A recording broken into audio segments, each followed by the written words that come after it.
اپنے ہاتھوں سے بنایا اور ہم سارے انسان انہی کی نسل ہیں۔ تو چلیے شروع کرتے ہیں with the real life story of Prophet آدم علیہ السلام۔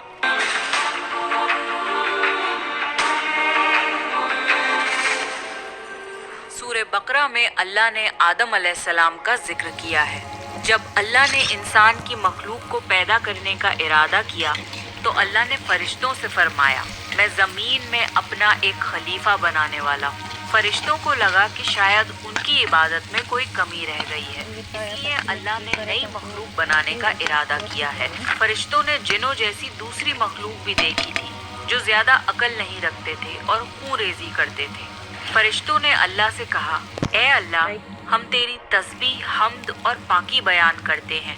کیا تو ایسی مخلوق پیدا کرے گا جو زمین میں فساد کرے گی اور خون خرابہ کرے گی؟ اس کے جواب میں اللہ نے فرمایا، جو میں جانتا ہوں وہ تم نہیں جانتے۔ فرشتوں نے آپس میں کہا کہ اللہ تعالیٰ جو بھی مخلوق پیدا کرے گا وہ ہم سے زیادہ علم نہیں رکھ سکتی۔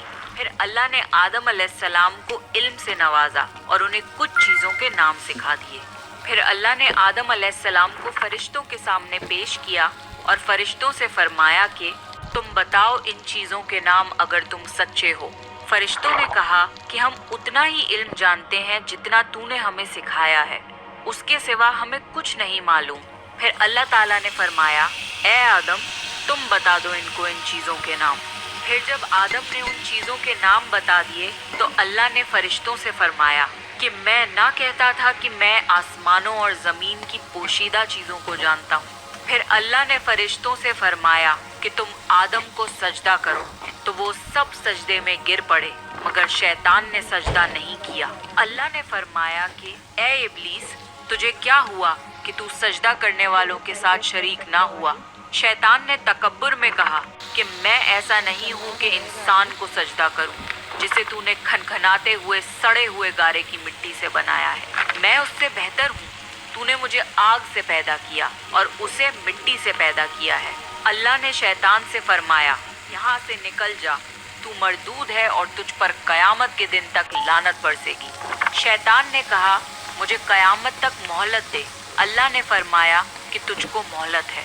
شیطان نے اللہ سے کہا کہ تو نے مجھے گمراہ کیا ہے، میں قسم کھاتا ہوں کہ میں انسان کی سیدھی راہ پر بیٹھوں گا، پھر میں ان پر حملہ کروں گا، ان کے آگے سے بھی، پیچھے سے بھی، دائیں سے بھی اور بائیں سے بھی، اور ان میں سے اکثر کو تو شکر گزار نہیں پائے گا۔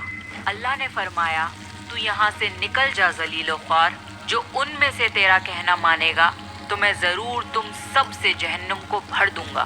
بے شک میرے خاص بندوں پر تیرا ذرا قابو نہیں چلے گا۔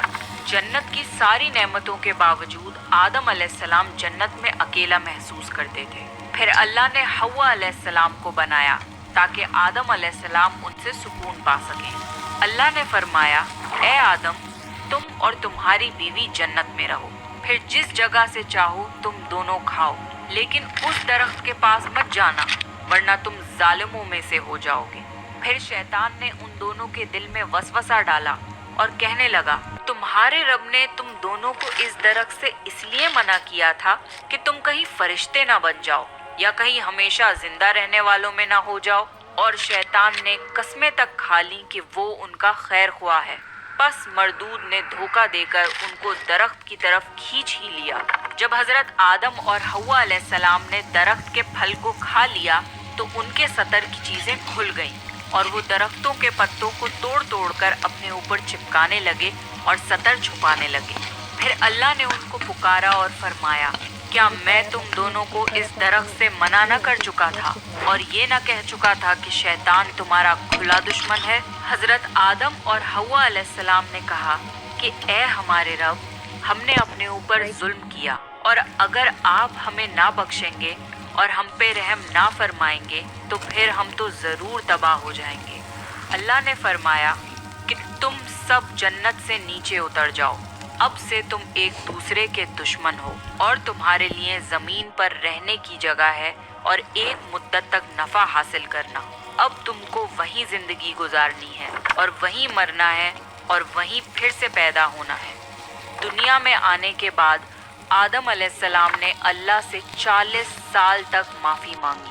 پھر اللہ نے آدم علیہ السلام پہ رحم کھا کے انہیں معاف کر دیا اور فرمایا کہ تم اور تمہاری اولاد دنیا میں رہو، اور یہ بات یاد رکھو کہ جب میری طرف سے کوئی نبی ہدایت لے کر تمہارے پاس آئے تو تم اس کا کہنا ماننا، اور جو لوگ میرے نبیوں کی بات کو نہیں مانیں گے اور ہماری آیتوں کو جھٹلائیں گے وہ دوزخ میں جائیں گے اور ہمیشہ اسی میں رہیں گے۔ پھر حضرت آدم اور حوا علیہ السلام دنیا میں رہنے لگے، انہی سے انسانوں کی نسل شروع ہوئی۔ آدم علیہ السلام تقریباً 900 سال زندہ رہ کر وفات پا گئے۔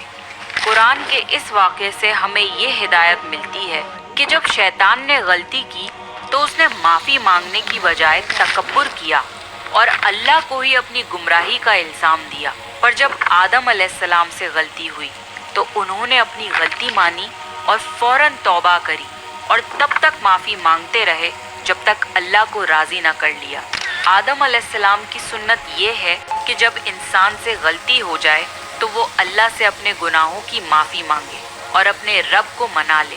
بے شک اللہ بہت معاف کرنے والا، بڑا مہربان ہے۔ تو یہ تھا آدم علیہ السلام کا بہترین واقعہ۔ آپ نیکسٹ کون سے پروفٹ کی سٹوری سننا چاہتے ہیں پلیز کامنٹ کر کے بتائیے۔ اگر آپ کو پروفٹ سیریز میں انٹرسٹ ہے تو پلیز میرے چینل کو سبسکرائب کر لیجئے۔